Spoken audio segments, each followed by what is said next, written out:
Hamilton Radio.net. What up? What's good? Say Q, Smitty Ron Committee, so unique is back. West Street. Yeah.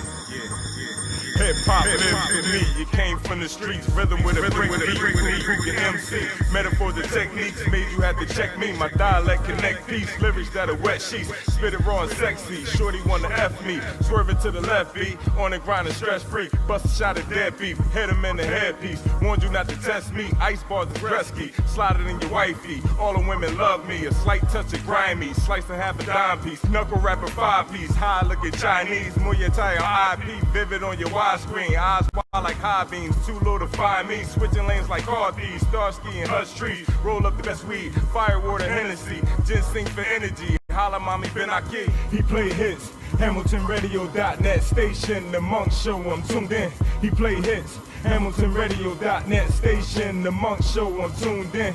He play hits, HamiltonRadio.net station. The Monk Show, I'm tuned in. He play hits, HamiltonRadio.net station. The Monk Show, I'm tuned in.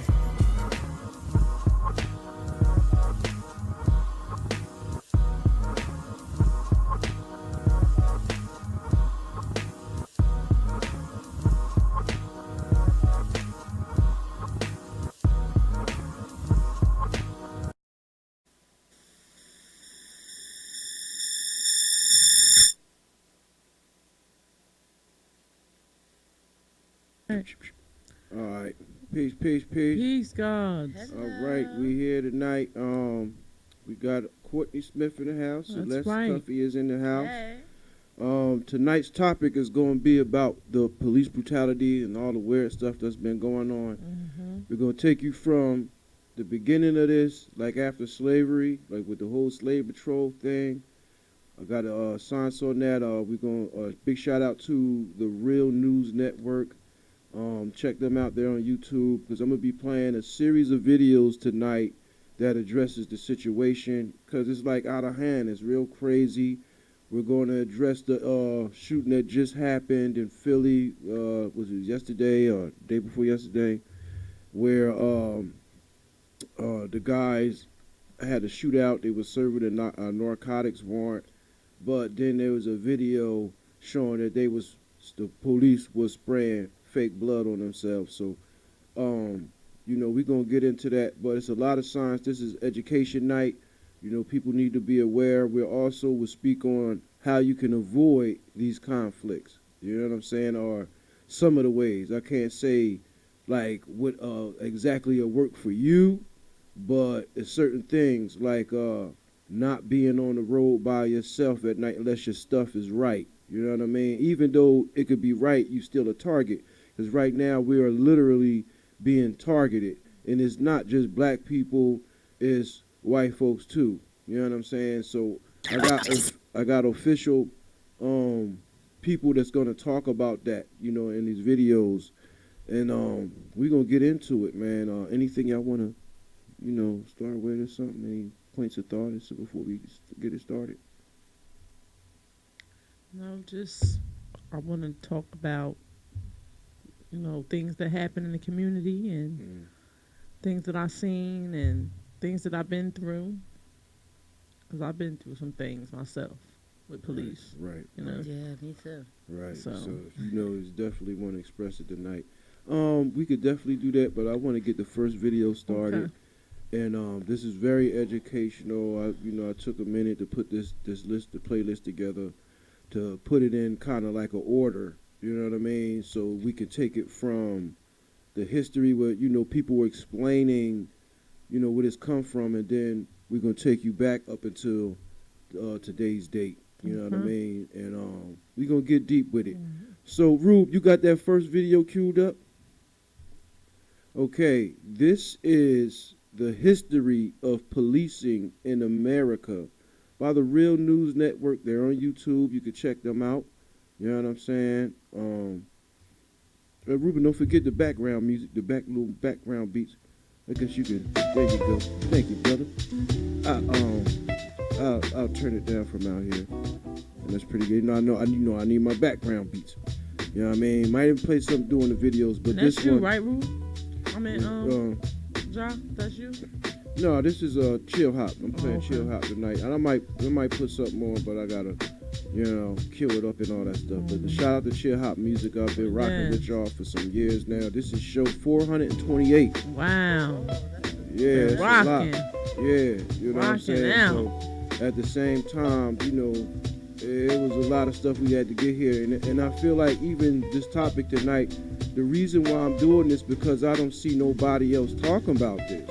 I mean, like within our state and in our city, it's cool to promote the entertainers and the politicians and all that stuff. But us as black people are multicultural races, because now it's not just about black people. I do have videos where white people are getting unjustly murdered too.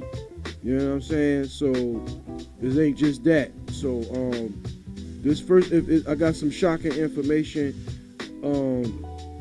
You're gonna have to pay attention to certain things. You know what I mean?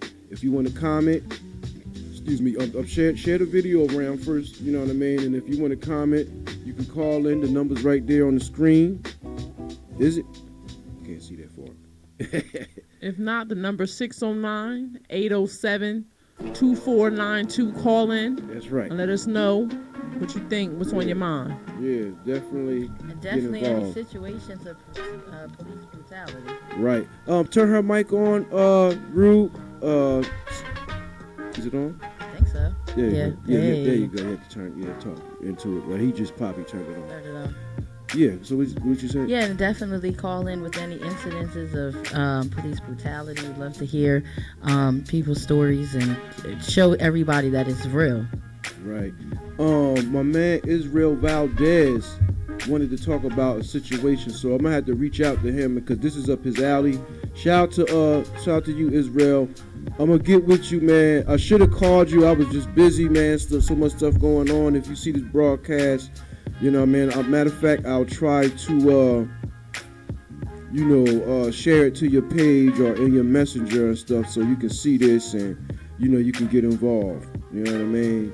So we gonna get this started, man. Ruben, let's roll that video.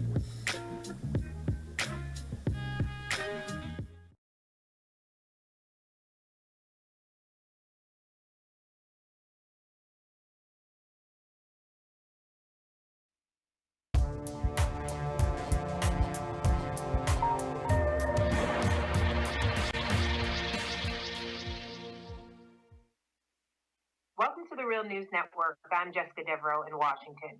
Police shootings of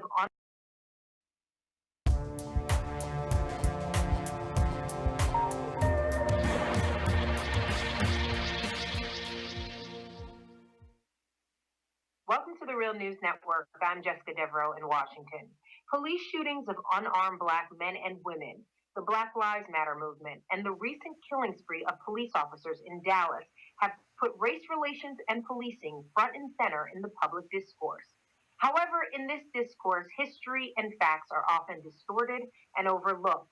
With us to examine some of the details of policing and structural racism is our guest, Bill Black. Bill is an associate professor of economics and law at the University of Missouri, Kansas City. He's also a white-collar criminologist and a former financial regulator and author of the book, The Best Way to Rob a Bank is to Own One. And of course, he's a regular contributor to The Real News. Thanks for joining us, Bill. Thank you. So, Bill, some folks would be like, isn't this a little bit out of Bill's wheelhouse? We usually have you on to discuss Wall Street and white-collar crime, but you are a criminologist, and you have your PhD in that, we should say. You recently wrote on the website New Economic Perspectives a series of articles really examining the issues of racism in policing and also some of the myths being perpetuated against the police. So let's begin with the summary of U.S. history of policing as quickly as you can do it and sort of divide it into the four eras that you described with the possibility of a fifth. Can you just briefly take those on? Sure. So police departments didn't exist, public police departments, until 1830s were the first time they existed. And in the South, they basically didn't exist until Reconstruction and its destruction by the so-called Redeemers, the white racist group. So we look at the period after the destruction of Reconstruction, when police forces get created, and they get created first as a very willing apparatus of the system of terror, because that's how Reconstruction was destroyed, through terror organized originally by the Ku Klux Klan. So when the police are first created in the South and the border states, they are a clear aspect of that terror. The second era is there's fewer cases of organized attacks until we get basically in around the 1920s.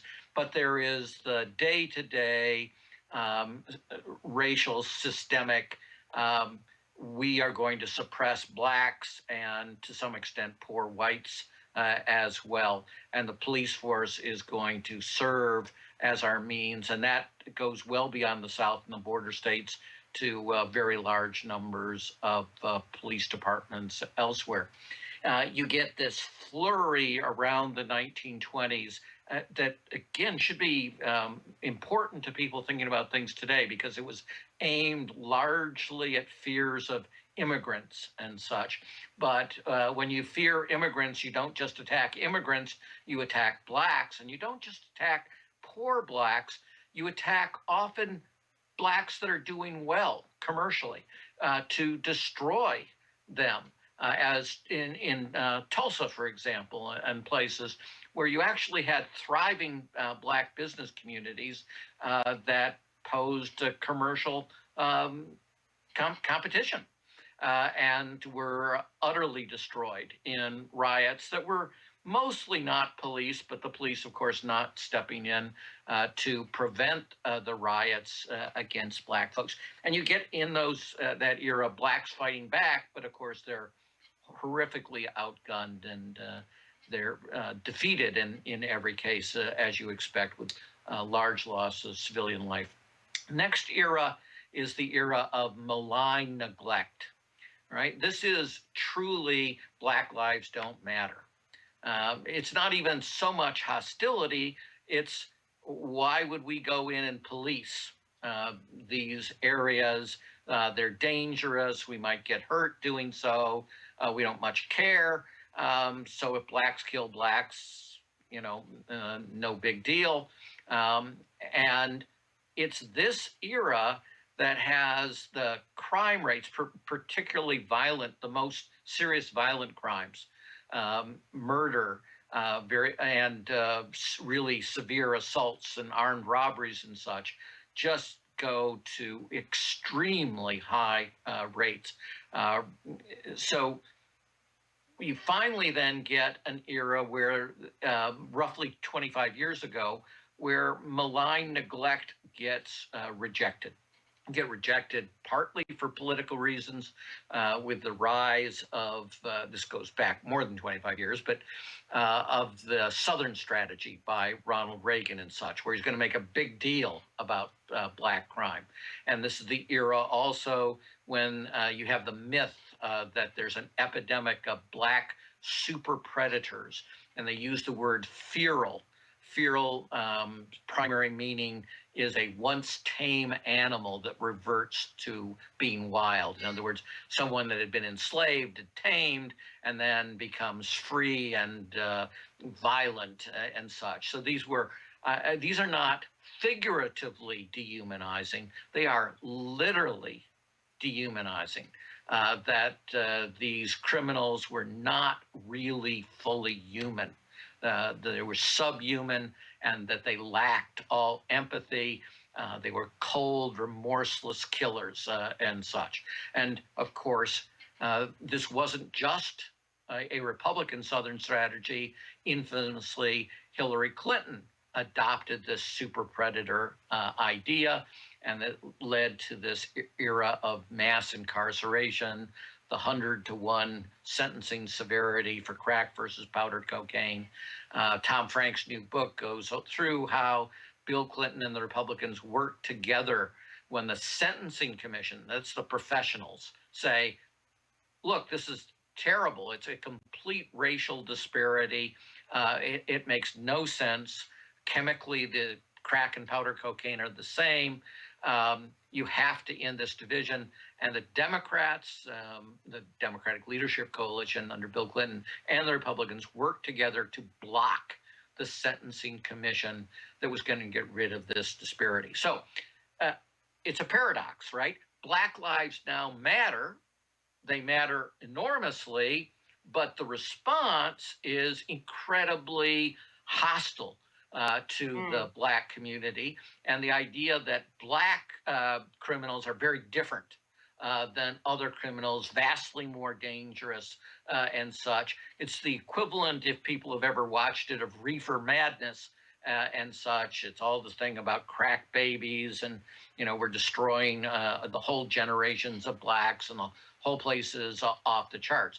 And you get broken windows, and broken windows, again, is not a case of Black lives don't matter. It's quite the opposite. Black lives matter enormously. We must go in ultra aggressively with the police into the Black communities, and we must start stopping people and arresting people and fining people for even the most minor things that aren't actually crimes, right? So yes, even if Bill, we can't just explain folks that, just really quickly, who might not understand the broken windows policy. Okay, so broken windows is a metaphor, and the metaphor is that if there's a building that's been abandoned and you don't repair the windows quickly when one of them is broken, the local kids, which is to say males, young males in every racial group everywhere in the world, have a lot of criminality, as any male can tell you, right, in this era. And so if you see the windows broken, guys like to break windows, and they will break all the windows. So if you don't fix it quickly, the idea was you get endemic destruction. And the further theory was actually that it was critical to bring community into policing, which is not a bad idea, right? And the theory was that responsible Blacks, adults, were afraid to take on the thugs, as the word they would have used, and that only if the police could make it safe for the adults to come out and provide the normal function of adults, which is keeping the kids, especially the young males, from doing crazy things, could the community get together and have the social resources, the social networks to dramatically reduce crime. And so it was actually a good thing for the Black community if the police, who in that era were overwhelmingly white still, diversity is increasing through this time period among police ranks, but it's still predominantly white. It's a good thing for the white cops to come in very aggressively to take care of the famous, if you were in New York, would be the squeegee men. Right, so squeegee men, you'd stop your car at the stop sign, they would pop out, and they would quote unquote clean your windshield, but of course they were actually making your windshield yucky unless you paid them $2 not to make it yucky. And so this, of course, affected not just the Black community, but the white community driving through areas. They got furious, as you would expect, because it happened all the time, all over the place. Made you very upset and such. So the squeegee man became the symbol in New York City of day-to-day tiny level extortion and the need to take back the community from the criminal element. This is the phrases that they would have used and such. And then the supposed miracle that would occur out of all this is that the Black community adults would rise, take back the streets, and Black communities would thrive as well. But of course, this produces enormous alienation. Yes, because Bill, what you kind of described, it sounded like you see that there is some level of justice, or like you said, the community getting involved more directly with policing. That there's an aspect of good there. But it goes terribly awry. We have mass incarceration, more racial profiling, stop and frisk laws, all of that kind of start being bred out of these policies of that you mentioned in that last era. But how could one possibly avoid this sort of malign aspect of this of the way that Democrats and Republicans approach the high crime rate in Black communities? Okay, so not all, in fact, not most cities that went to community policing went to broken windows. New York City did famously, and New York City is far more famous than anyone else. And here's the first paradox and key. As soon as you get rid of malign neglect and the police come into the communities, crime rates for really serious violent crimes go down. They go down quickly, they go down dramatically, and they keep going down for 25 years, right? So that, good thing. Now, if you're in New York, and New York is the Big Apple and the famous thing, and Rudy Giuliani is taking credit for it, they say, see, broken windows. Except that the same thing is happening in 50 other major cities who aren't using broken windows. So you're right. What my series explores is there is a possibility of a win-win-win where you get the advantages of going away from malign neglect, but you involve the community positively instead of having this inherently alienating broken windows response, and that we were actually moving in many places, including New York City, towards closer to some of these win-win-wins. And now the whole thing has been hijacked again into highly racialized, highly politicized, deliberate return to the Southern strategy by Trump. Give us some specific examples of these win-win-win policies that you mentioned. Right. So in many communities, and this comes from criminologists, but it comes from community itself, and it comes from the law enforcement officers that we call LEOs, right? They're not hostile to these things.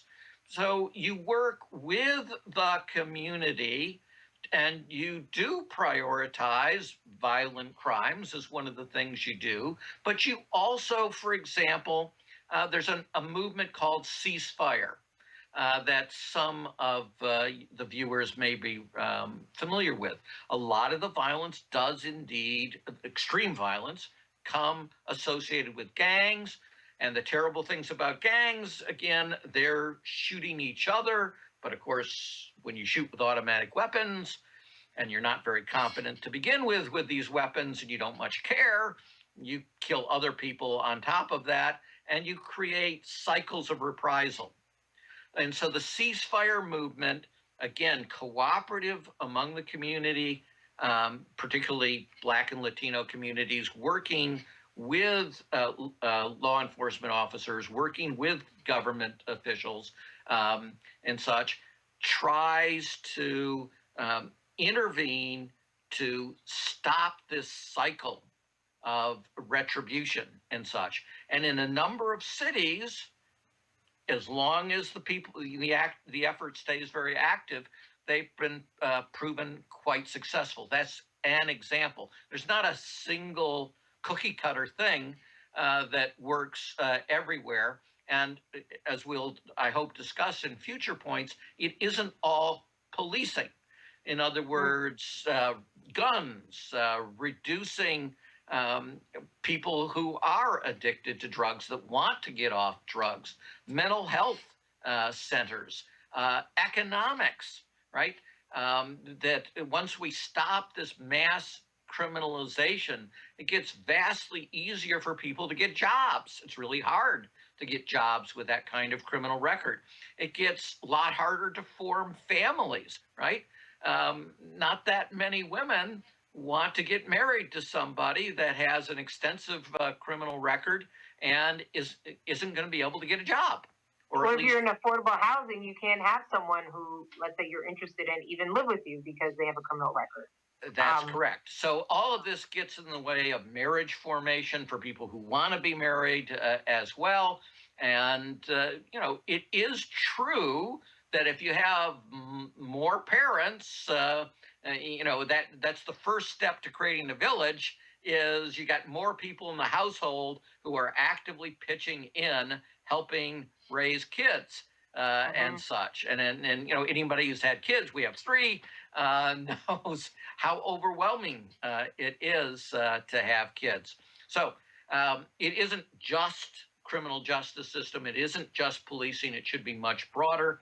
And indeed, a number of the things my colleagues do in UMKC economics on federal job guarantee programs would be among the best possible stuff we could do in terms of crime reduction as well.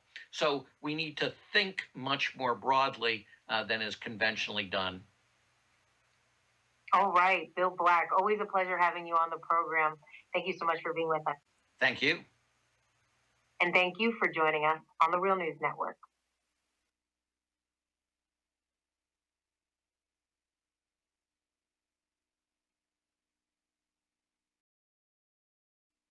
It's the info. It's the man with the info. Whatever you want to know, come join the man with the info show. It's the info. It's the man with the info. Whatever you want to know, come join the man with the info show. It's the info. It's the info. Whatever you want to know, come join.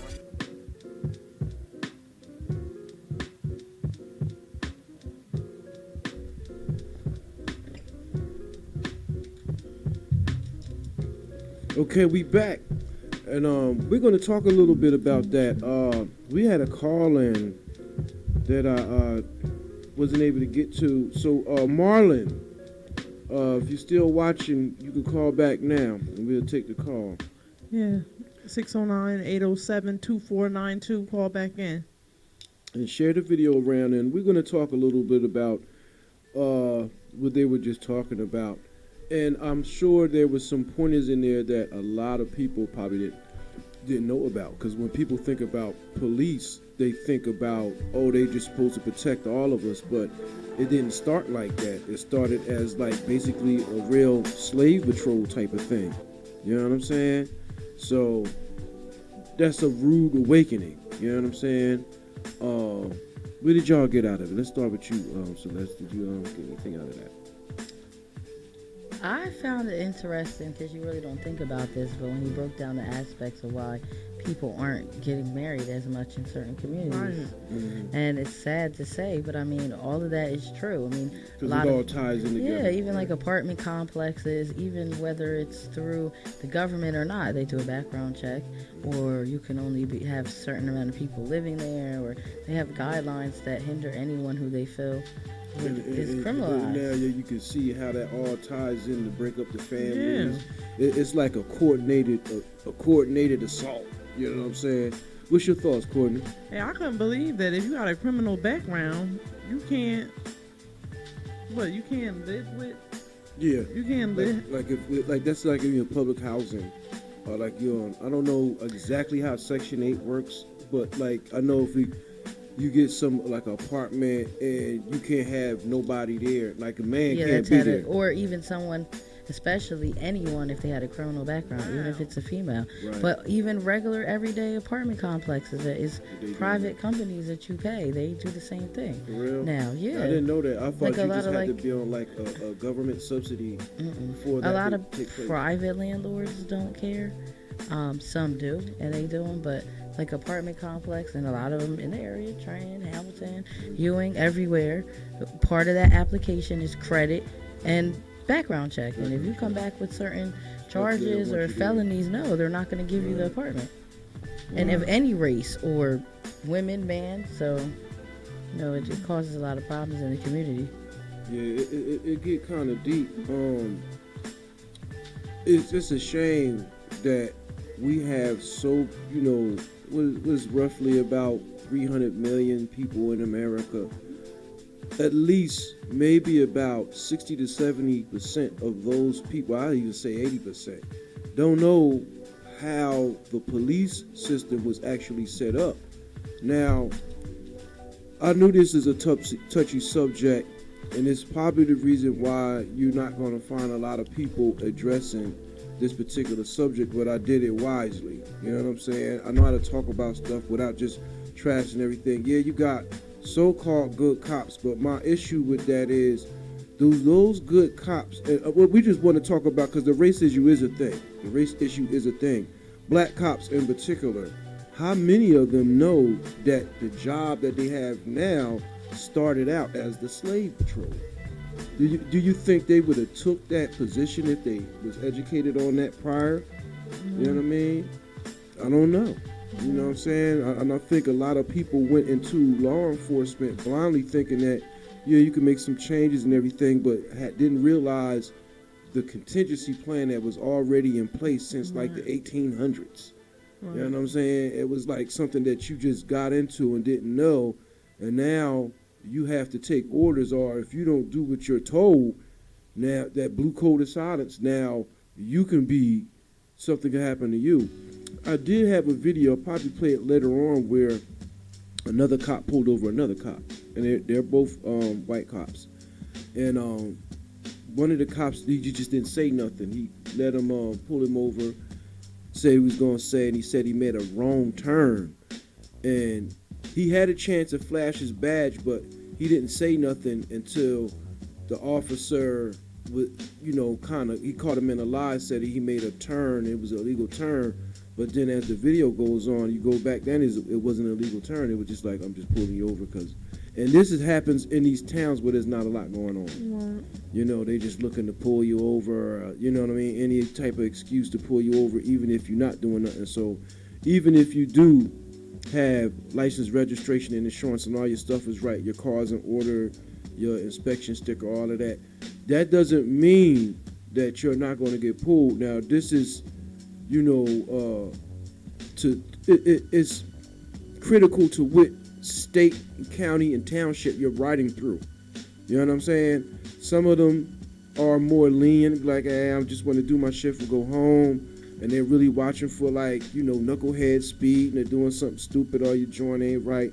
But then you have other towns where they like, man, shoot, if I don't get an arrest and get my quota up or some type of tickets, then I might lose my job.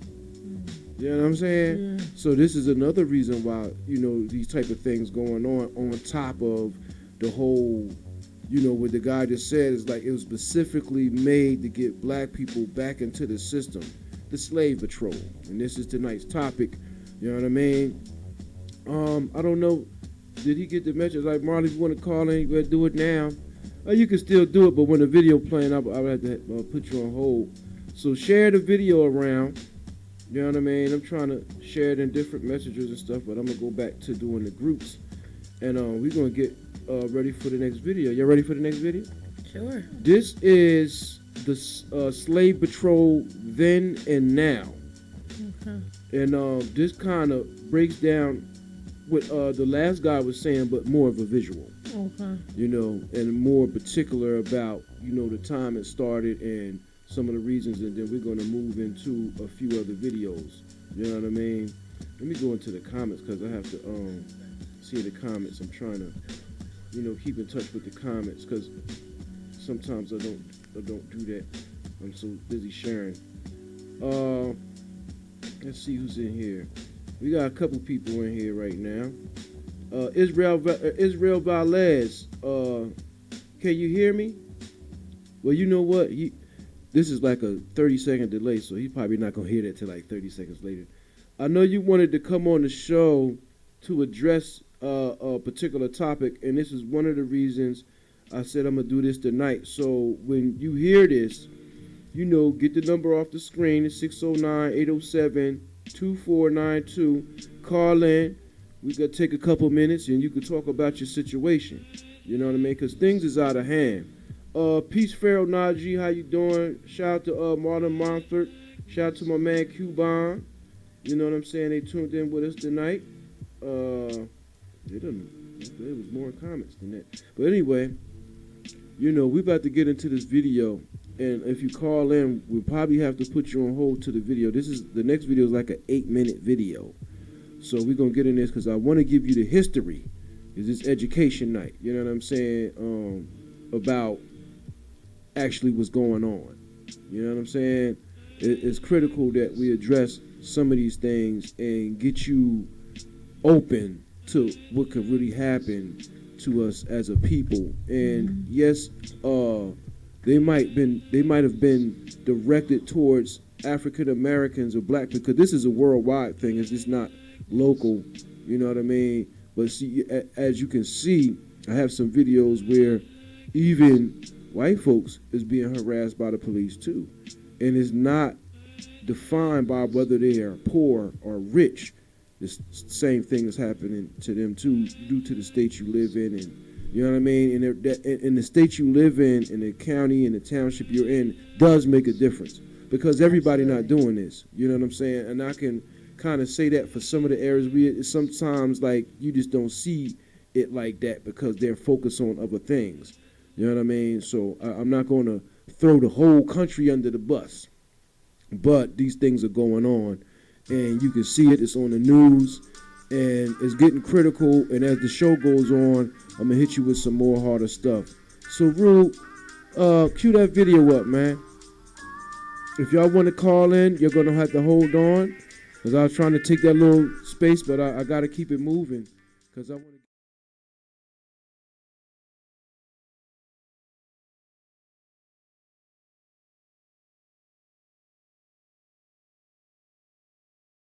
By giving them exposure, you know what I'm saying, on my show, because this goes out to, you know, roughly 270 million people worldwide. They're not all on at one time, but it's still that network. So we're going to get into that, and we'll be right back with you. All right.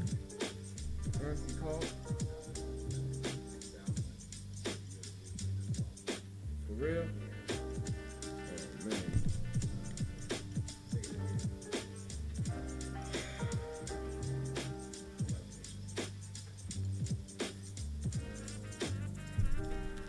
Okay, well, you can hear me now? Alright, there was a technical malfunction, so y'all didn't hear nothing that I just said. Boy, I tell you, I be trying to get it right. Okay, we got to jump into this video. Israel Valez and Marlon, I was saying call in, and I was about to jump in the video, but this the sound wasn't on. I have no control over that. I'm sitting, as y'all can see, I'm sitting here. All right, we'll take a couple minutes. If you want to call in, do it now. 609-807-2492. You know what I mean? Israel Valez, you're welcome to call in. Marlon, you're welcome to call in. You know what I'm saying? And because I see, yeah, I know you wanted to come on the show, and I might bring you on a whole nother show just for that. You know what I mean?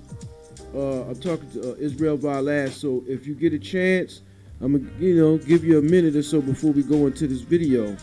You know what I mean? And I know you're gonna see this like 30 seconds later.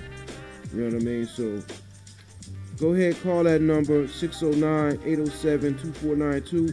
Marlon, call in. We can have both of y'all on at the same time. We just have to speak in an orderly fashion. You know what I'm saying? And let's get into this. You know what I mean? Now, I was waiting for the call in. Maybe y'all call in. So this is what we're gonna do. The next video is 8 minutes.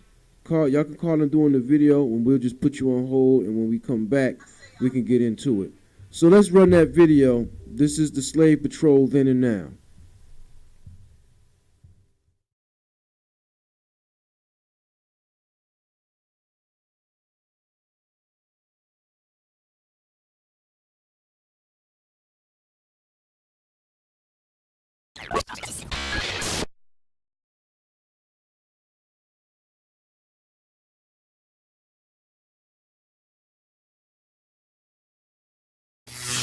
The black, colored, or Negroes of America have been through a roller coaster of hate and violence from the very beginning of colonization of the New World. Since 1492, the conqueror and the conquered. To keep the conquered and to act accordingly, laws and rules had to be put in place. Teaching the conquered how to live in a new world required putting policies, schools, and laws into effect that would control black people from fleeing the bondage of the new world during the time of slavery. These laws, including the Jim Crow laws, would effectively police black people from advancing in this new jail that we know as the United States Corporation of America. It is recorded, often photographed, by the same media we watch today. Mobs of white men, women, and even children surrounding some of the thousands of black people that were hanged from trees and bridges and even burned to death. Beating and lynching of melanated people of the Americas was something that white men and women who were often politicians had no repercussion for, just as today. Inhumane actions taken against defenseless melanated people whose only fault was to have been born melanated, or as we were renamed, black. Moreover, the Fraternal Police Order is the oldest and biggest gang in America and an organization founded by corruption, haughtiness, ignorance, arrogance, and racism. White supremacy exists in the Fraternal Police Order and to this day live under the same pyramid of systematic racism as their founding organization, the Slave Patrol. The foundation of America's establishment took several years of exploration by many different explorers, long before Christopher Columbus. Sea pirates and mentally insane prisoners were commissioned to come to the New World. What that meant for black people and colored people during that time was nothing short of fear and horror, sadly much like today. The conquering of indigenous lands all around the world has been looked over and ignored by neo-generations of the world. Not only in America were black people lynched and murdered, but black people all over the world have been brutally murdered or treated unfairly by colonizers in their own indigenous lands that was once theirs, now stolen and forgotten. The Aboriginals of Australia are just one of the countless examples. From 1905 to the late 1970s, Aboriginal children were stolen from their families by the Australian government and missionaries, placed in boarding schools to be taught only by the colonizers, whom of course were white. They call this day in Australia the National Sorry Day. This day is reserved to apologize for the taking of the Aboriginal children. Similar to America's problems with the police, Australian Aborigines are also racially profiled and commonly wind up murdered while in police custody. Furthermore, indigenous Africans have been kicked out their own land and faced apartheid due to colonization. Neo-black people of America are also generations being taught a non-indigenous education by only white colonizers and their descendants. Well, because black people are now stuck in the New World with no way out.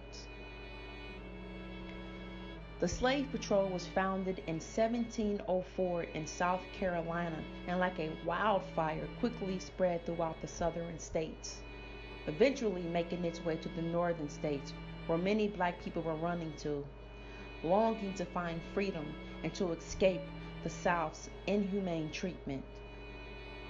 To ensure the installation of inferiority, along with the Slave Patrol, was the Negro Act of 1705 and 1740.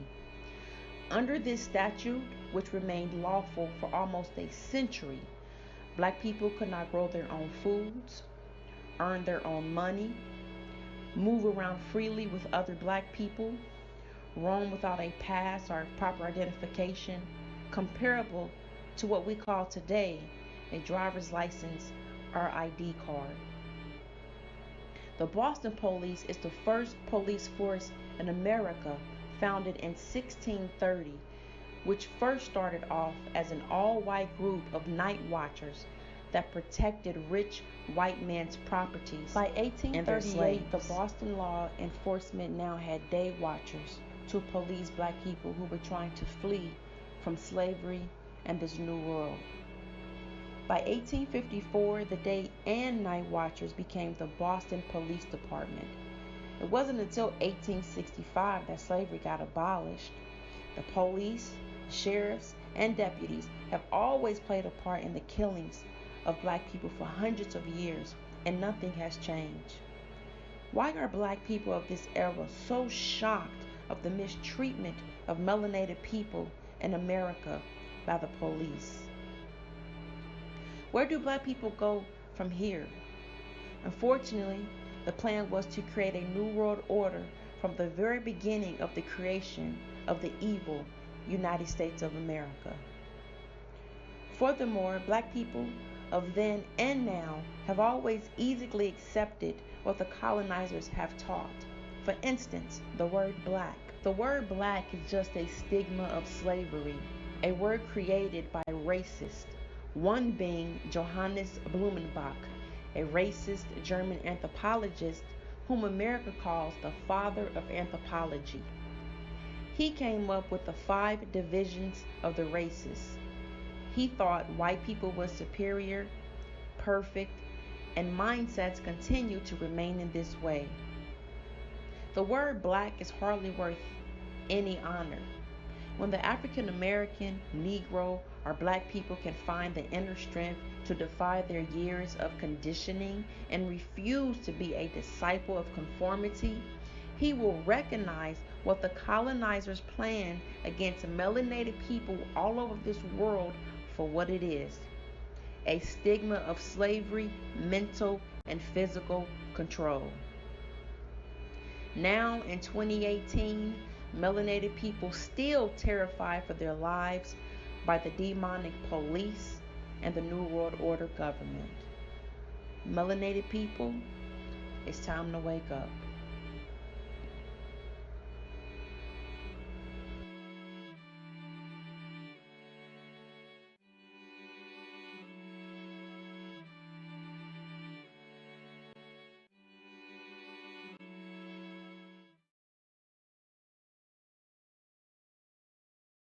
Hey, Kevin O'Leary, aka Mr. Wonderful from Shark.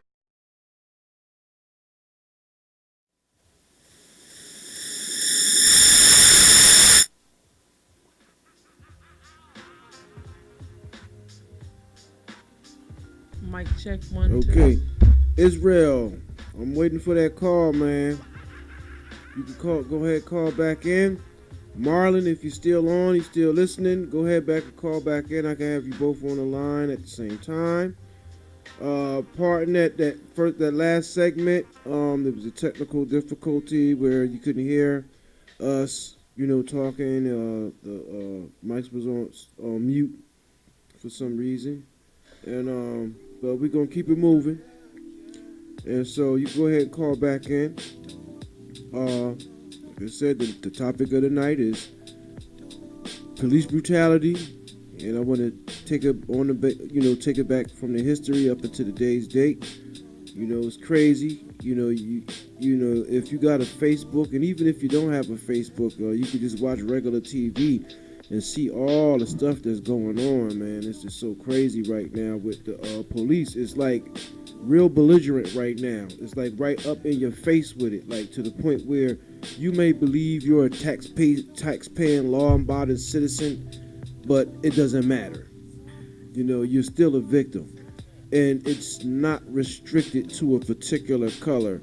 Yes, it started out as just, to get the blacks back in slaves, but at the same time, everybody's being affected of different races. I mean, you got ICE and all that. Okay, who we got on the line?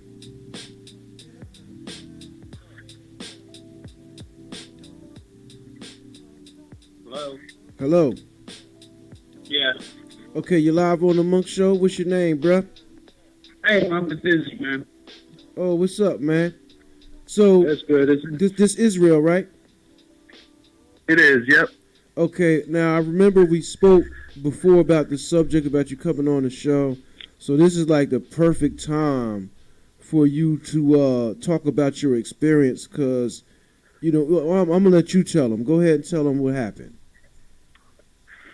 Well, this is a few years ago, this is still actually going on. In my case, I was pulled over, as a topic, states, but it's a great topic, by the way. But anyway, I was pulled over in 2013 for no reason. The officer, I ran my tags, and he didn't like the name that came up, and that's the way we're going to say it, because that's the way it happened.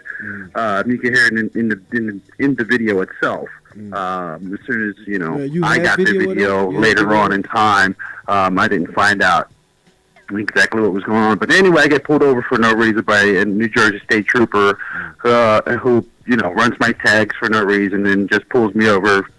As I just left work. I was in uniform, and Department of Human Services officer at that time for 19 and a half years. And, I just left work, and I get pulled over 10 minutes away from my house, and this guy, destroyed my life for 3 or 4 years.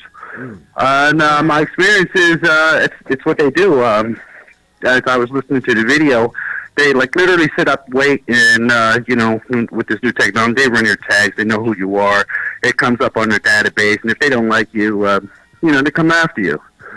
Me, I was in uniform this day. Didn't stop this officer from doing his job, as the video clearly states is what they do. So he did his job that day, and me being a brown man, and this is not a black or white issue. This is people of color. And I would like to say, the people of America, the brown and black peoples of America, this is our story. We can't leave us out too, because we've done this too. I'm categorized as Hispanic. My parents are from Puerto Rico, and I was born and raised here, so I'm American. And I get pulled over because of the color of my skin and my last name, and these people don't like it, and this is what they do, and it still happens to this day. It happens. This is my first experience. It's probably my 90th, and if you look at my driving record, you'll see all the times I got pulled over for driving while brown. Right. This particular day, you know what I'm saying? This is what happened to me. I get ripped out of my car for asking for a shift supervisor to be present. So they snatched you out of the car? Yeah, within 1 minute of being pulled over. My video is on YouTube, Israel Velez Police Brutality, and you can see for yourself. Here's another story. Not only do we got to deal with the police who pull us over for driving while brown, it's when we get to the justice system that they continue to fail us. I went in there with I was guilty, and I had to prove myself innocent. They suspended me pending the outcome of this case, and they tried to slander my name, falsified documents, tampered with evidence, and the prosecutor was related to the officer who pulled me over, and they didn't tell me none of that until I did my own little studying and got the dash cam video. Wow. I'd also like to state that these attorneys that the attorney that I hired was in cahoots with them and not getting the dash cam video, not getting the officer's history, good stuff. And mind you, in the video, we have a black officer who comes into frame and jumps on my back and punches me upside the head. So, like the video also states, is do we know what we're really getting into when we pick on these certain positions? This here officer, he helped them out on this day, and he did their job well for them. He lied as well to cover his white counterpart, and they slandered me and they tried to ruin my life. And I'll tell you what, if I let them do it, if I didn't realize that something was wrong, and because I've dealt with this all my life, you can't tell me it don't exist. Right. So, knowing that this happens, I did my studying, and I did most of my homework myself. I fired the attorney, and I got the dash cam video, and I got it within 10 business days. The attorney that I hired had me on the string for almost 2 years trying to get me to force me to pre-trial intervention. So they have a whole system and gas of ways that once they get us then they put us through this system that ruins our lives. And let's plead out. Some of us just take the plea, and it's better for me to not go through all this instead of just being innocent, because they have to prove it. The burden of proof is on them. So they couldn't prove shit for me because I wasn't having it. Right. And I got a video. I submitted it. Did it myself.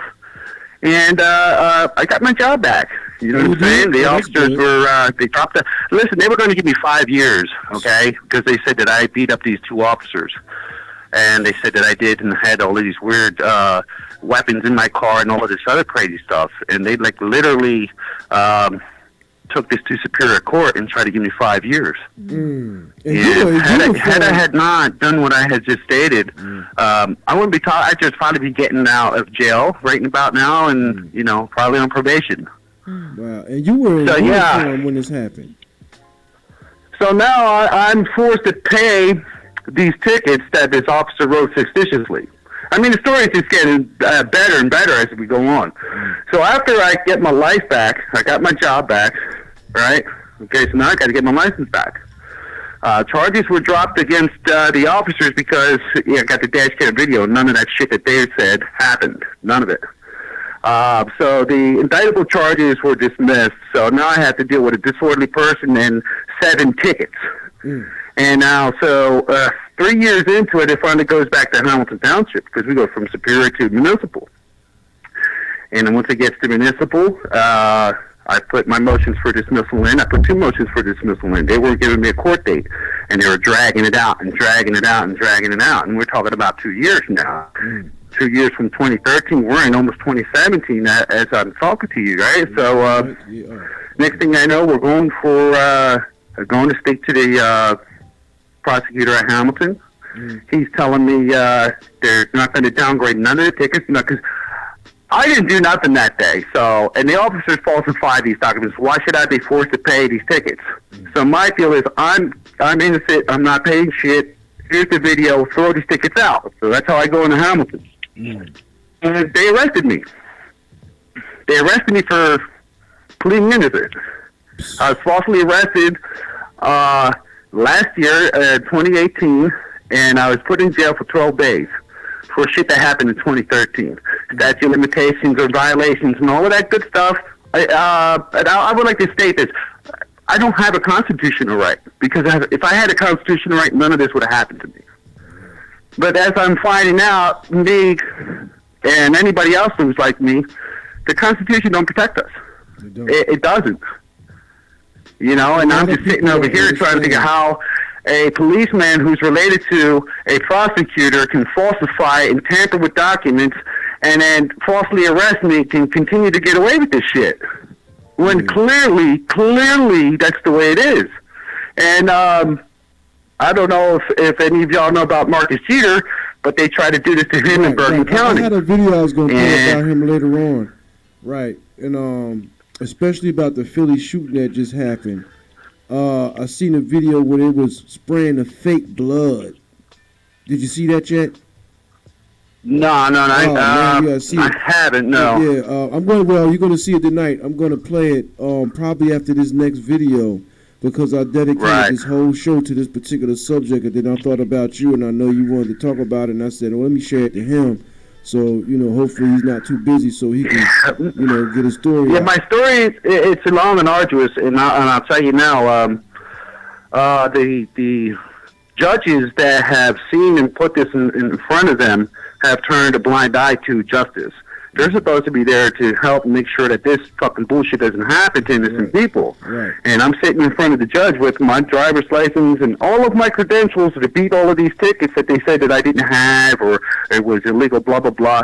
I got my car the next day out of impound. And if my vehicle was registered or didn't have insurance and none of that shit like that, I wouldn't have been able to do that the very next day. Right. I had to present that to the police, to Jersey State Troopers, as a matter of fact. And I showed them, here's all of my stuff. I got my release form. I got my vehicle straight out of impound.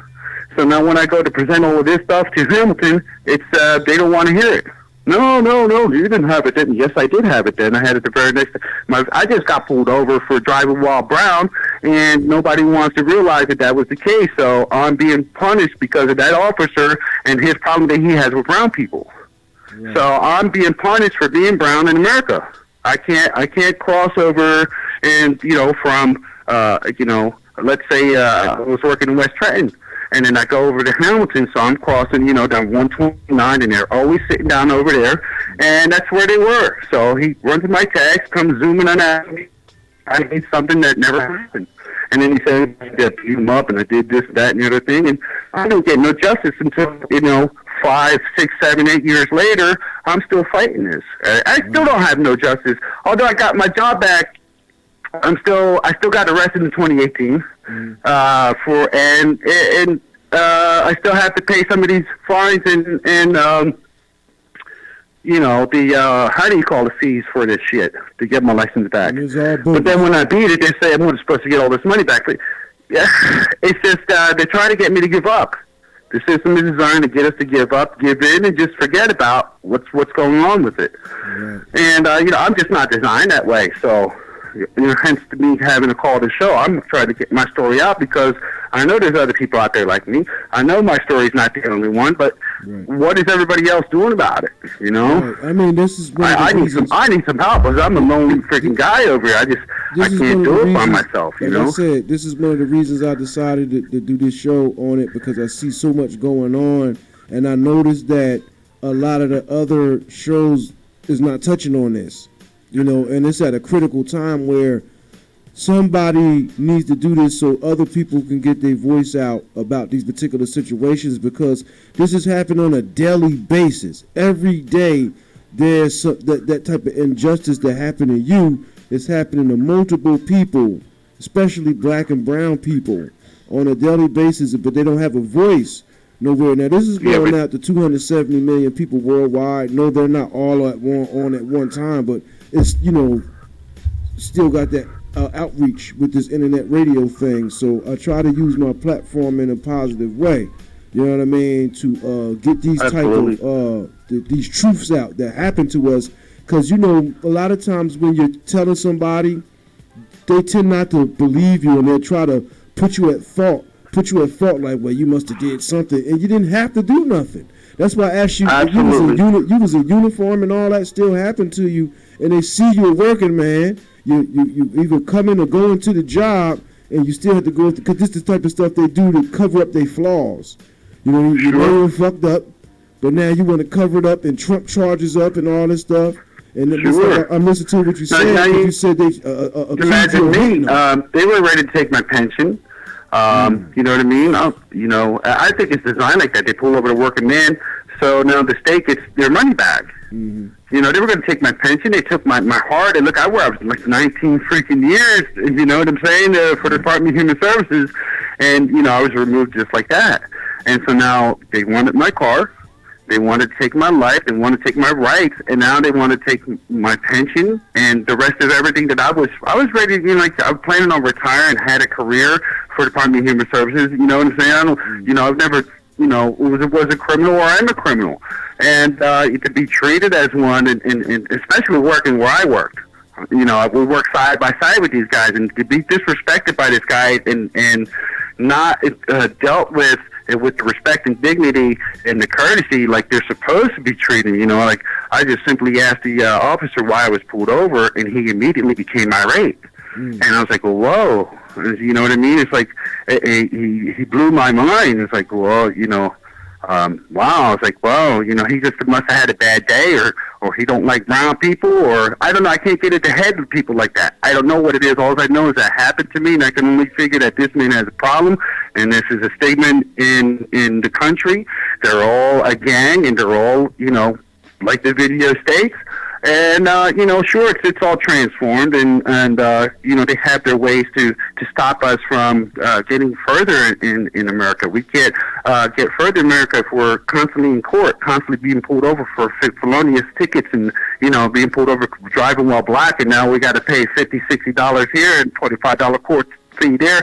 They're racking up on us. Right. Every time you go into Hamilton Township or any municipality from here to freaking New Jersey Shore, I'm going to guarantee you're going to see more black and brown people than whites.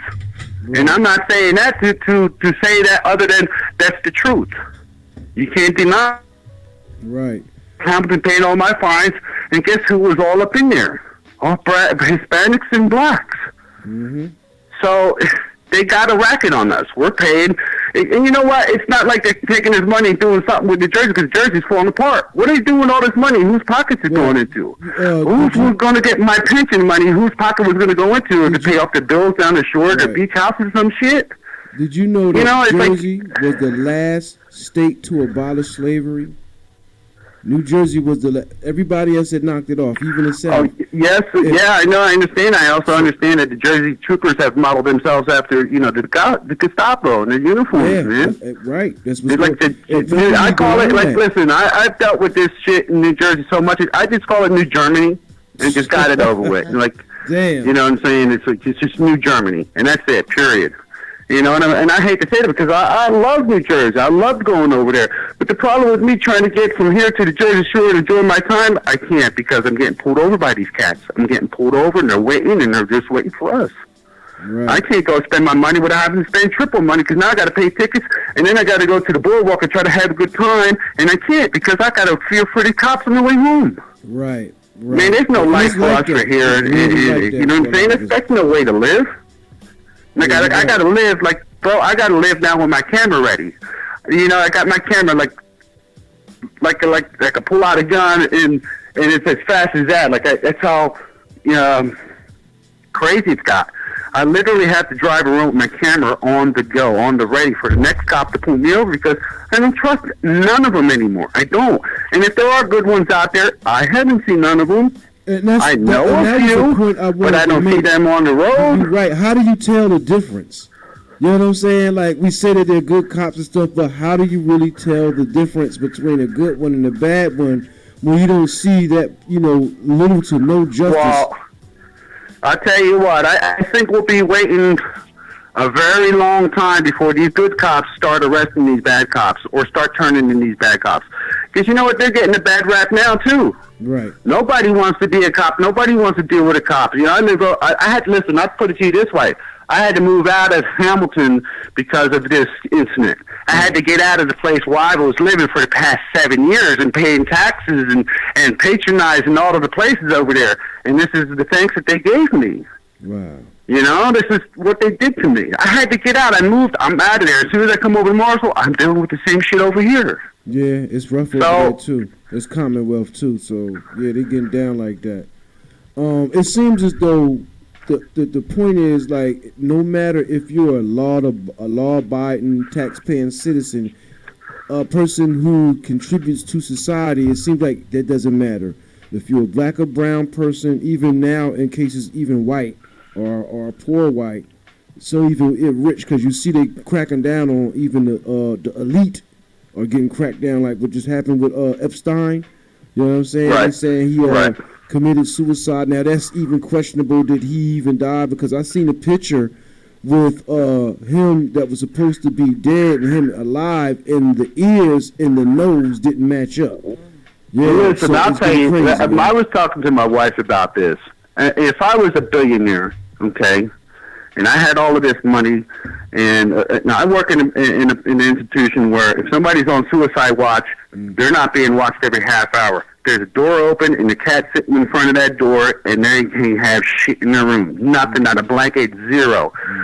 In my mind, I believe that he's got so much money that they plotted this shit and made believe that he's dead, and he's out somewhere living his life, getting plastic surgery right now, bro. Exactly. And that's just me as my conspiracy goes, because I deal with it. No, a lot of people won't believe my story until that video came out. Everybody said that I was the one who did this, and let me tell you, I went through 2 or 3 years, and I lost a lot of fucking people telling me, "You guys, fuck you." It's part of my language, but this is a very touchy subject. But as soon as I got the dash cam video, presented it, all of those people, they all stayed quiet. I don't hear a peep from them. Mm-hmm. But before it was all my fault and this and that and the other thing. I'm like, okay, well, here's the video. Now you're going to eat crow. You're going to apologize to me. And you won't get that. You won't get none of that shit. They all get quiet and they all fucking disappear. So, Man, like you said, you know, you're losing a lot of people on this subject too. A lot of people just want to fold and cave and just, you know, pay the fines and sit in the DMV and sit here and then go into court and sit in court and do this rather than just say I'm innocent and fight them. Like, if you're innocent, why would you take a plea? If you're innocent, why would you agree to what that man said negatively about you? Like, I'm like, none of that shit happened to me. I'm going to fight it until the end, because there's no way I'm going to let this here pass. This man made up a whole fictitious story and slandered my name, dragged me through the mud, had me freaking suspended. Now I'm supposed to pay fines and go on probation and say that's okay? Right. No, I don't think so. That's what they're trying to do. And then see, you imagine, like, at least you made it out. They gave you a lot of problems, but you made it out with your life, though. Imagine the ones that went through the same type of thing. Wow. I'm glad you said that. I'm glad you said that, because I believe it's because I'm alive and nobody really cares. Ain't that something? Because I made it out. Oh, well, you made it out. You're good. Now you got your, you know, just pull your pants back up, you know, and like, no, it's not like that. It doesn't irk you that the fact that you had to go through this, it hurt your family, wasted time, wasted wages, and the people around you, they get scared, so they'll pull out. Now I don't want to mess with him. He got too much problem with the police and all that type of stuff.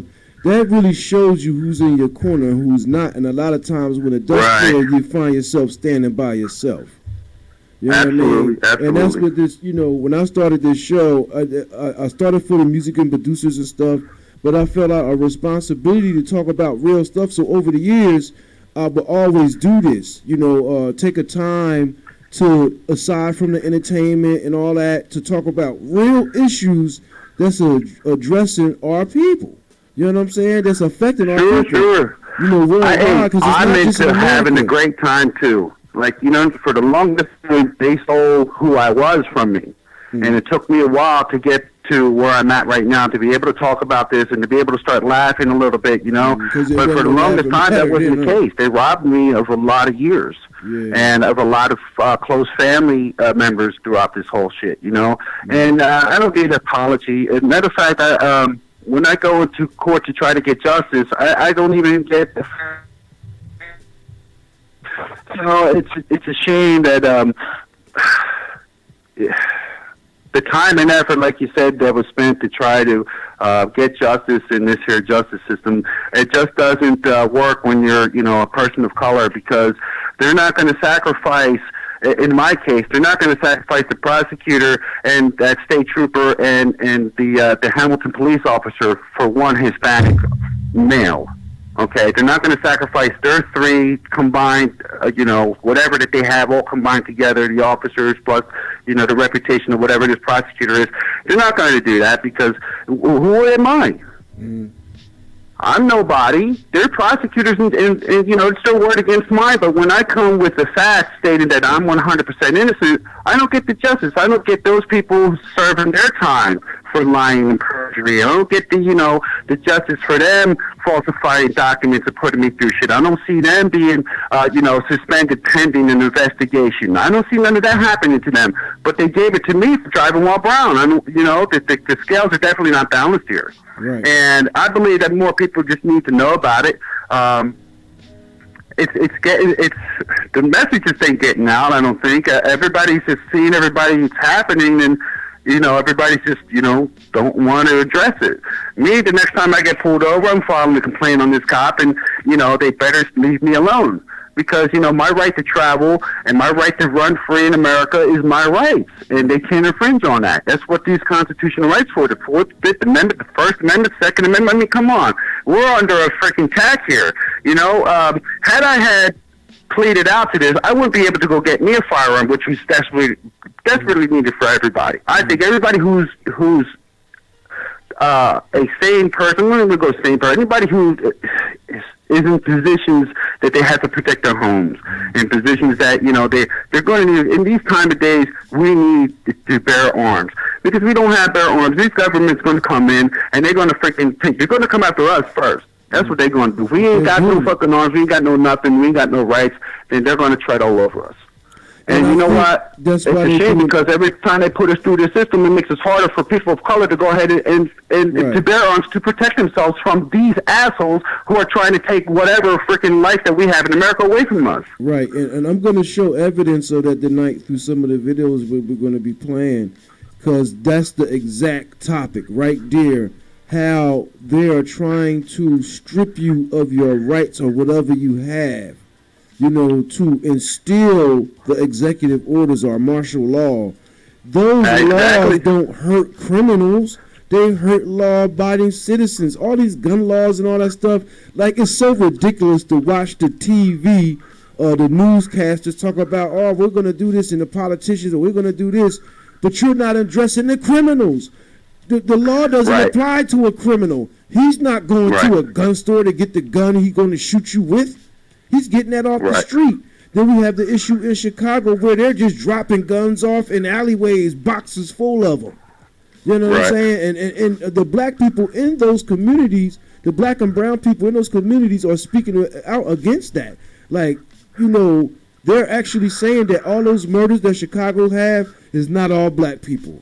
Like, there's actually people going in there from law enforcement. You seen the article? This got out where the white guy had the black mask. He would put a mask on him, look like a black man. Yeah. I watched that. I did. So, yes. Yeah. So this is a real issue. And my thing was, you don't see that many people talk about it. You'll see the YouTube video, you might see it on Facebook, but nobody's really elaborating on it. Like, we're being set up for the slaughter, and everybody want to party, and that's my issue. Well, listen, I think we got Kaepernick out there, and he's getting, for this particular topic we're speaking about, he's getting shit for what he's doing, and I just can't understand why everybody's hating on that man for fighting for this exact topic we're talking about. Right. That man has put his whole career on the line in his platform to speak for us. What do you think about the Jay-Z situation, about him getting involved with the NFL to oversee the music that's getting played on the halftime and the commercials and all that? After, case in point, after acting like he was down for the cause. How you feel about that? You know what? That's new news to me. That really is. And if it's to hear it like that, unless I do a little bit of research, but first off, it just sounds to me like a little payment has been done, or they're trying to smooth something over. Maybe they're paying him out, and he's going to, maybe he sold out because you put enough pressure on him, man. They got you. I mean, look at Muhammad Ali. Mm-hmm. All right? Muhammad Ali did the same shit.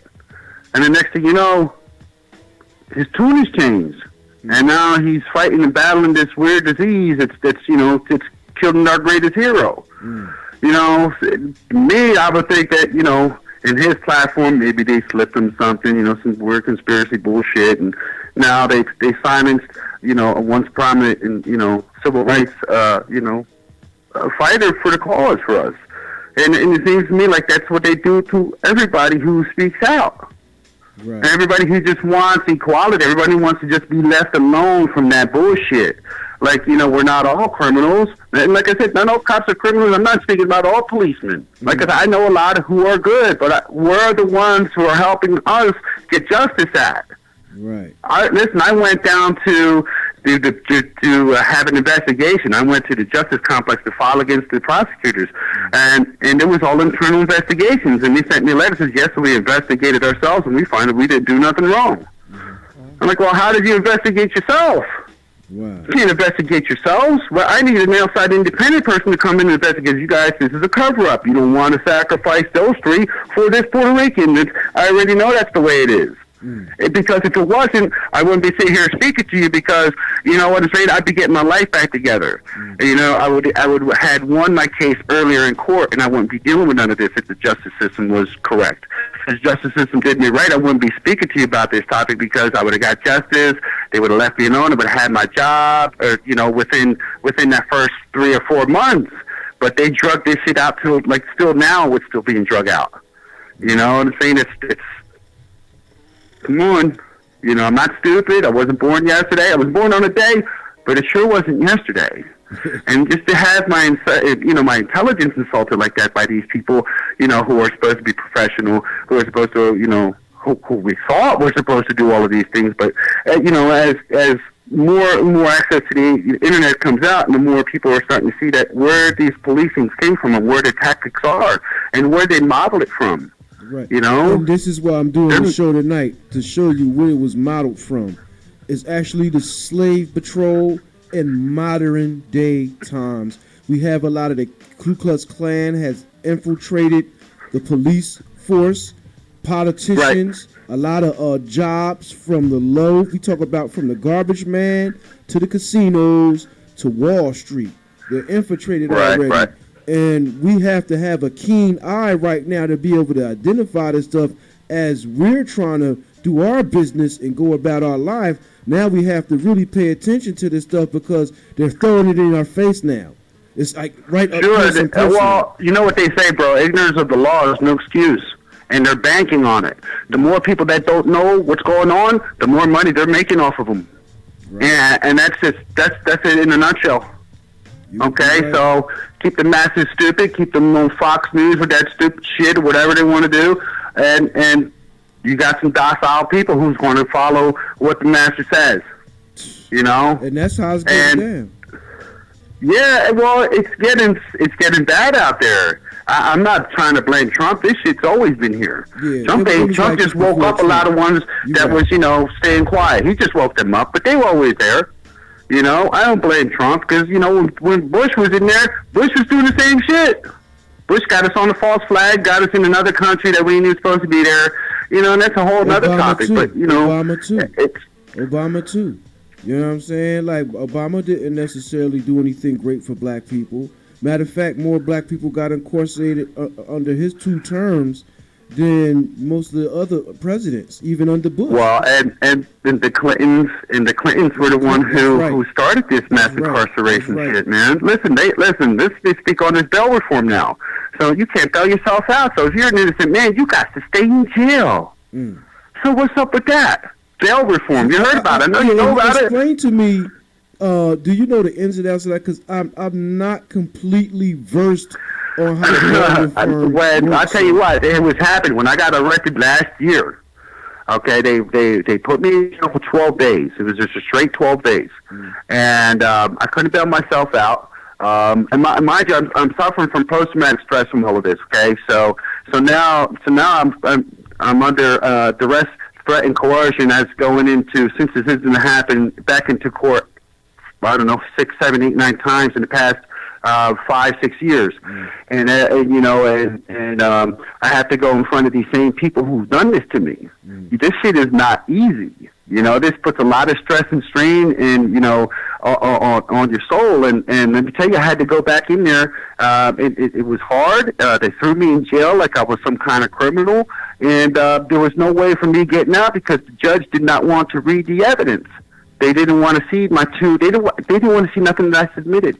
I submitted motions for 2 dismissals based on the grounds of everything that I told you, the conspiracy, the falsification, blah, blah, blah. They don't care because they want to protect their Hamilton officer, that state trooper, and, his cousin who was prosecutor overseeing it. That's a conflict of interest, bro. That's not allowed to even take place. If there's a conflict of interest, I was never supposed to be in front of that prosecutor with his cousin there going against me for 5 years indictment.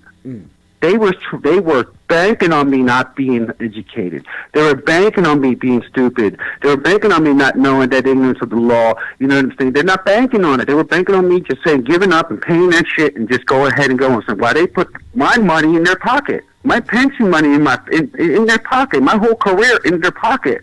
And now I'm labeled because that motherfucker said that I did something, excuse my language, that I did something that I didn't do. And they took me to Superior Court, bro. So where's the justice? There ain't no justice for us. All I know is that if you don't know the law, you're going to be fucking shit out of luck. I mean, it seems as though even if you do know the law, they're still going to take you through it. Well, but it gives you a fighting chance. It gives you a fighting chance. And I would rather have a fighting chance than no chance at all. Right. I understand that. No, like I got a little bit of tools. I mean, you got some tools. You can build a little something. You got, some sticks. You could rub that shit together, make a fire. You're just not going to just sit there and freeze and be cold. But if you do, you don't know how to make that fire. So somebody's got to teach us how to make this fire so this shit doesn't get extinguished by these assholes who are trying to blow us out in fucking life over here. We can't let that happen. Yeah, cause that's me personally, I couldn't let it happen to me because I had my whole career riding on the line. My two boys, and I had my two sons helping me out, trying to figure out why this was going on. My son, believe it or not, he's in California. He's getting his degree in law because of this shit, man. Yeah. I'm getting ready to send him my stuff because he's getting ready to help me, to pick through because everybody's flabbergasted as to why this is happening based on the preponderance of evidence that I have provided. I'm 100% innocent, and yet in the eyes of the court, that is not the way. It's not the way of it. I should have never had said, "Oh, officer, you know what? Basically, I should have just pulled my pants down and let him put his finger in my ass and licked his boot while he did it." That happened to me a few days ago. In my neighborhood, we ain't doing nothing, we just chilling. They jump out on us and they so-called looking for guns and drugs, whatever. And the cop, they did their groping thing. He got his hands all on my nuts, butthole and everything. You know what I'm saying? Yep, and I started feeling like, man, either you a homosexual or because you doing too much. Now, I understand, yes, a lot going on in the town where we from, but it's the procedure. Like, it seems like you're not really going after the criminal. You're going after innocent people to try to get them caught up because you're not really going after the shooters. Right. Well, because they're I don't want to say that they're cowards, but if I was a cop, I wouldn't be bothering the hard-working person. I'd be out there trying to catch the criminals that are robbing and stealing from the hard-working person and stop them from living their lives in their neighborhoods. And they're supposed to get to know everybody and do that shit, but not here. It's different. They ride around the patrol cars looking for, like, if you looked at them weird, "Oh, you looked at me weird," and they jump out and you fuck you up. Mm-hmm. Yeah. Oh, you guys are sitting on this. And, I don't know if anybody, like, who's listening knows about Cop Lock and Police to Police and all of these other YouTubes and Facebook pages. I'm subscribed to but there's groups and activists that are going on. They post the laws and they're fighting these cops straight on face to face right there on the street. But also, I wanted to add to that is that I have not seen one black or Hispanic man get away with this. So it only seems like when there's a white dude with a camera and he's videotaping this shit that they get to exercise their rights and flex on these cops, and the cops turn away with their butt hurts and they go on. But when the man just asks for a supervisor as to why and what the hell's going on, we get ripped out of our car, beat up, and whatever else was the case, because now this guy's trying to have my word against his, for he knew that he didn't have no right to pull me over. He knows he violated my rights, and he got one that was a little bit educated and knew that he wasn't allowed to do that. So he panicked. And he panicked and beat me up, and he got this other cop involved who punched me in my head, and now they're covering up this shit and trying to make it go away, and hoping that I back off and let it go away or whatever. And that's not the case, They might be able to falsely arrest me and do shit and whatever, but I'm going to get away with it if I stop and if I don't continue to fight the good fight. And you know what? I'm in for the fight. I'm in for it. They started it. I guess I'm going to have to finish it. Well, I'd like to thank you for sharing that story with us, man. And it's deep, man, to have to deal with that, because I got some too, and everybody on the panel has some type of experience. And I wanted to open up the forum so we can get this thing started. This won't be the last time we touch on this subject. I felt it's time to do that, because you see, it's well overdue. So I'm going to continue the show. I want you to stay around so you can see these next videos. I don't know if you watched these already, but I'm going to be touching on a few things. In these next couple of minutes, because we're going to probably take it a little bit past 12, but I want to get some of the truth out there, but you can see it for yourself. The next one is, Ruben, you got that video queued up? Okay. The next one is more police brutality. This kind of sums up the top Mayor Rice situation, the Mike Brown situation, the Sandra Bland situation, all up until today. And then after that, we're going to address some spooky stuff with the Philly shootings that just happened where the 6 officers got shot. It's getting kind of crazy. So stay tuned in on the MUNK Show. We're going to run that video, and we'll be right back with you.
Police, I'm sure, here are heavy-handed.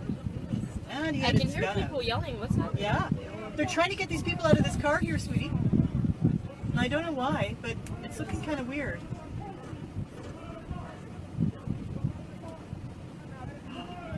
Oh, God. Oh, he's just an old man. Let it go. Let it go. Let it go. What the? Oh! Oh, God, you're going to get him.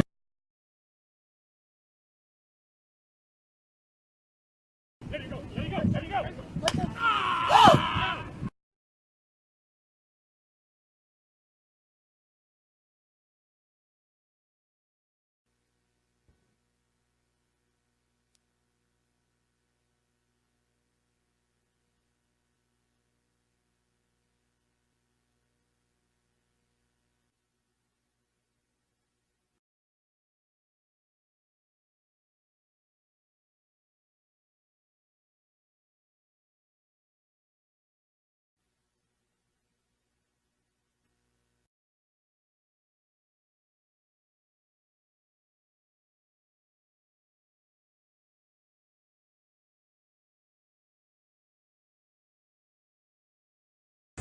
Please, can someone tell me why you come to this? We will talk with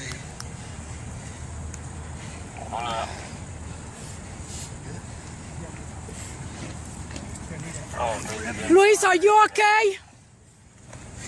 Luis. Luis, are you okay? He's fine. Why you came to all this? Please, tell me. This. Yeah, that's on the way, man.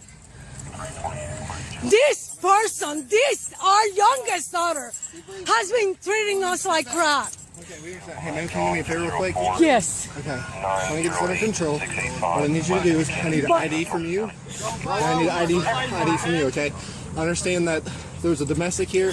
Someone hit someone. Yes, I need my daughter. You hit your daughter? Yes. Okay, a crime was committed. It's a domestic abuse. We came in here to investigate it. He refused to give his ID. We tried to give it to. He got combative. That's why That's why you got put in this position, okay? But why is he bleeding? I'm bleeding. All right, that's me. But I've got medical here. They're gonna come check him out, make sure he's okay. But right now, I need your ID. Yes. I need her ID, okay? Yes, I need to record this also. Well, I'm recording. I understand that. What I need is I need your ID, okay? Just stay with me. It's incredible. You will see that man doesn't look for trouble at all. Right now, I need to get your ID. Okay? Yes, I will give you my ID. I will give you, Papa. Ma'am, listen. Y'all need to go ahead and step back. Where's your car? Yes, I'm step back. Where's your car at? It's there, turning on. Okay, let's have a seat right here. See where this pole is? You all 5 men. 5 men. We're gonna let medical check training, you out real quick. hitting that guy. Listen. Just because our daughter made bad decisions. Getting yourself in. Papa, is he okay? He doesn't move. They've got him. They're gonna take care of him. He doesn't move. You kill him. You're killing him. He's getting medical attention right now. I just need to stay over here. You're killing my husband. They're gonna take care of him. They're medical, okay? I need to. Please, somebody tell me that he's alive. He's alive. Here, stay over here. I need to know that he's alive. Please. Alive. Well, hey, listen. Take a deep breath. I need you to look at me, okay? Take a deep breath. Stand up. Listen. He's okay. Medical's gonna take care of him, okay? That's why they're here to check on him. Oh my! Okay? Get your ID. For sure, he's. Listen, he said he's breathing. Get your ID. Focus on me. Take some deep breaths. Medical's here. They're gonna take care of him, all right? He's back. Here he is. Get that fool.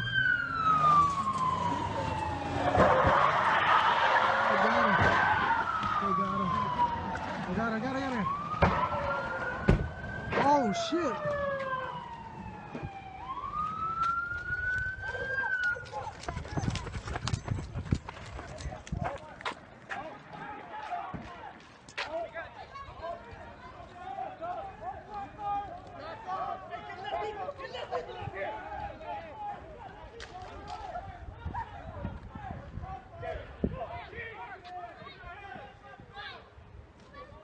Oh.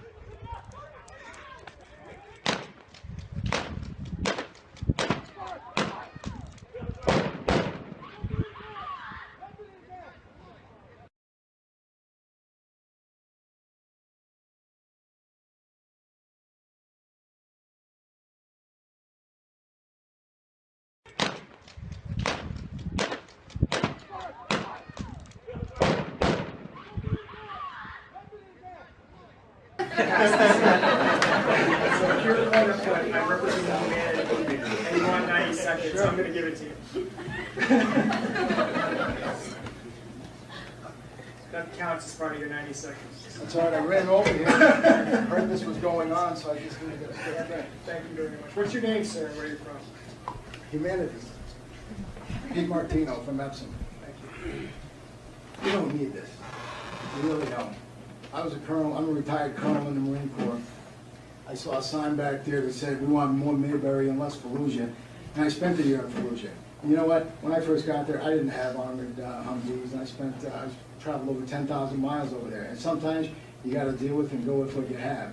And so that's part of the job, for one. The second thing is, though, when I was in Iraq, I was in charge, I was the Ministry of Defense Coordinator. My job was to man, train, and equip the Iraqi Army in Al-Anbar, Najaf, Karbala, and northern Babil provinces. And I can tell you right now, well, somebody had the great idea to get rid of the Iraqi Army, so when we rebuilt it, we did everything we could to make it as strong as possible. And I'll tell you right now, Homeland Security would kick their butts in a week. What's happening here is we're building a domestic military because it's unlawful or unconstitutional to use American troops on American soil. So what we're doing is we're building a military.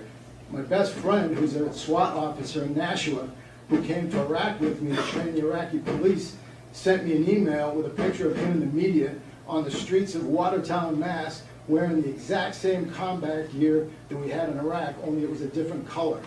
And the way we do things in the military is called task organization. You take a command, and then you attach units to it in order to accomplish the mission.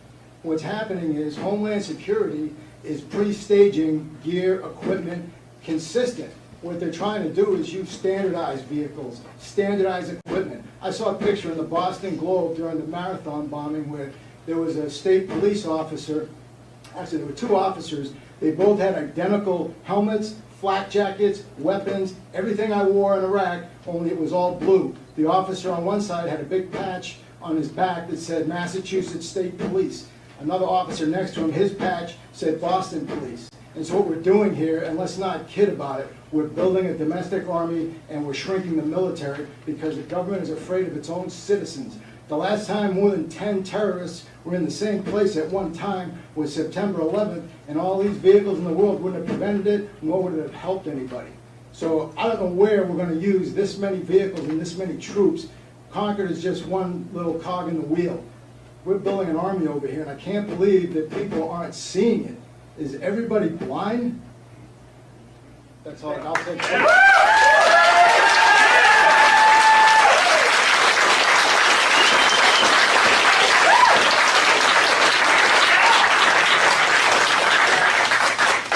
Please, I know it's a passionate issue, but if you please, for the first time, I'm asking you not to boo or clap one way or the other. I'll take any questions. Any questions?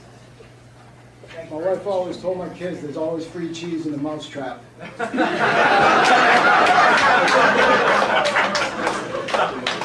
right, Ray Fitzgerald.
All right, I'm back.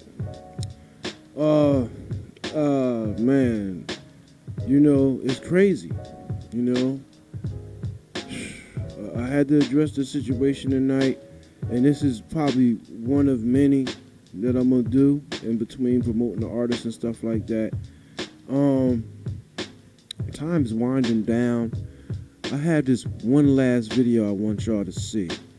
This is concerning the police shooting that just happened with the 6 officers getting supposedly shot. But this gonna freak you out if you haven't seen it on the Facebook or the YouTube already. It's gonna mess you up, and it's basically talking about how that situation was a false flag situation.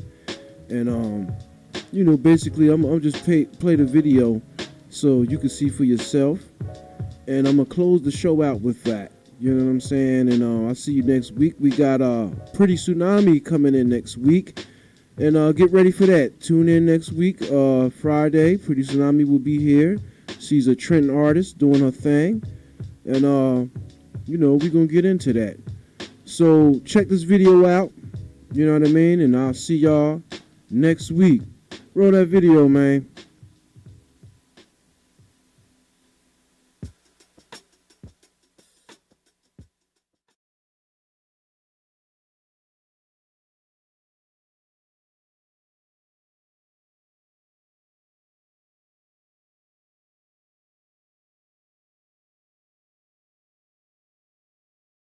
Yo, brother Ja, y'all like Fink. Peace and blessings to all my people. I appreciate y'all rocking with the channel. Now look. Yo, brother Ja, y'all like Fink. Peace and blessings to all my people. I appreciate y'all rocking with the channel. Now look. When I be telling y'all that this stuff be fake, y'all gotta listen, man. Like, I don't be saying this for my health. This stuff be fake. Now, this shooting yesterday, this 8-hour standoff in Philadelphia, it's just fake. Just like I said, the other shootings were fake. When we had the 2 shootings in 24 hours, the El Paso, Texas, and the one in Ohio and Dayton, they were fake. All of this stuff is staged, false flag attacks. They trying to get gun control. Now, this shooting yesterday, this 8-hour standoff, you knew it was fishy from the jump. You knew it was fishy from the jump. Now, the video then came out and you see the cops spraying fake blood on themselves. This is fake, man. This is all fake. This video ain't gonna be long, but I'm just gonna let you know that this is fake. Y'all watch this clip.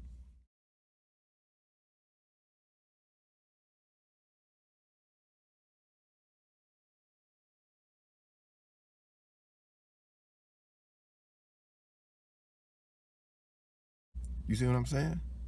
Now explain that. Explain it. I done seen